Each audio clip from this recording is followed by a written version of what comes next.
అట్లాంటి మమ్మల్ని శిక్షించే అధికారం మీకెవరు ఇచ్చిండ్రు? అందుకే సుప్రీంకోర్టు కూడా చాలా సందర్భాలలో విద్యా ఉద్యోగ అవకాశాలలో 50% రిజర్వేషన్లు 50% మెరిట్ అని చెప్పింది. మీ అందరికీ తెలుసు. మన స్థానిక సంస్థలలో కూడా రిజర్వేషన్లు పెంచాలనుకున్నప్పుడు కూడా సుప్రీంకోర్టు 50% మించకుండా మీరు రిజర్వేషన్లు అమలు చేయమని సుప్రీంకోర్టు ఆదేశాలు ఇచ్చింది. అందుకే మనం పంచాయతీరాజ్లో కానీ మున్సిపల్లో కానీ రూరల్ లోకల్ బాడీస్లో కానీ అర్బన్ లోకల్ బాడీస్లో మనం 50% మించకుండా రిజర్వేషన్లు పెట్టుకున్నాం. సో 50% రిజర్వేషన్లు 50% మెరిట్. ఇక్కడ కూడా మీరు పెంచాలనుకున్న 272 సీట్ల లోక్సభలో 50% 136 సీట్లు ప్రోరేటా ప్రకారం పెంచుకోండి. మిగతా 136 సీట్లు ఆర్థిక ఉత్పత్తి ఏదైతే ఉందో దాని ప్రకారం మీరు సీట్లను పంపకాలు చేయండి. దీనికి సంబంధించి లేదా ఇంకేమైనా నూతన ఆలోచనతోని సూచనతోని రావచ్చు. కాబట్టి కన్సెన్సస్ బిల్డింగ్ ప్రాసెస్లో మొట్టమొదట అఖిలపక్షాన్ని ఆల్ రాజకీయ పార్టీలను అదేవిధంగా స్టేక్ హోల్డర్స్ను సివిల్ సొసైటీస్ను పిలిచి ప్రభుత్వం సంప్రదింపులు మొదలు పెట్టాలి. నియోజకవర్గాలను పెంచడానికి ఈరోజు మనం తీసుకోవాల్సిన విధి విధానాల మీద ఒక కన్సెన్సస్ బిల్డింగ్ ప్రాసెస్ చేయాలి.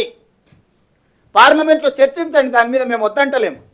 మొదట మహిళా బిల్లు పాస్ చేయండి. ఇప్పుడు ఉన్న సీట్ల ప్రాతిపదికన 33% రిజర్వేషన్లు లోక్సభలో అదేవిధంగా శాసనసభలో పెంచడానికి బిల్లును ఆమోదించుకొని భవిష్యత్తులో సీట్లు పెంచడానికి నియోజకవర్గాల పునర్విభజన చేయడానికి ఎలాంటి విధి విధానాలు తీసుకుంటే బాగుంటుందో సభలోనే కాకుండా బయట వచ్చి ప్రజలతో కూడా చర్చించండి. సూచనలు తీసుకోండి. ఒక ఎక్స్పర్ట్స్ కమిటీని అపాయింట్ చేయండి. ఆ ఎక్స్పర్ట్స్ కమిటీ మొత్తం పూర్తిగా దాని మీద ఒక నివేదిక ఇచ్చిన తర్వాత ఆ నివేదికను మళ్ళీ సభలో చర్చకు పెట్టండి. వివిధ శాసనసభలలో అభిప్రాయం తీసుకోండి. శాసనసభల తర్వాత లోక్సభలో రాజ్యసభలో చర్చించండి. ఆ తర్వాత guide lines terms of reference final చేసినాకనే మీరు నియోజకవర్గాల పునర్విభజన కానీ నియోజకవర్గాల పెంపు కార్యక్రమం ముందుకు వెళ్దాము. ఈ లోపల మీరు ఆల్రెడీ జనగణన కోసము కేంద్ర ప్రభుత్వం నిర్ణయం తీసుకున్నది 2027 మార్చ్ 31 లోపల జనగణన పూర్తి చేయండి. ఈ లోపల అందరి అభిప్రాయాలు తీసుకోండి.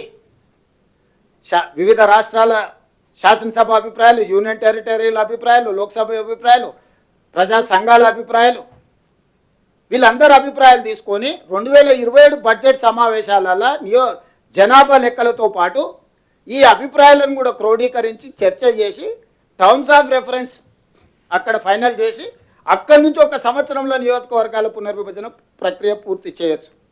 2028 మార్చి వరకు ఈ ప్రక్రియ మొత్తం అయిపోతుంది.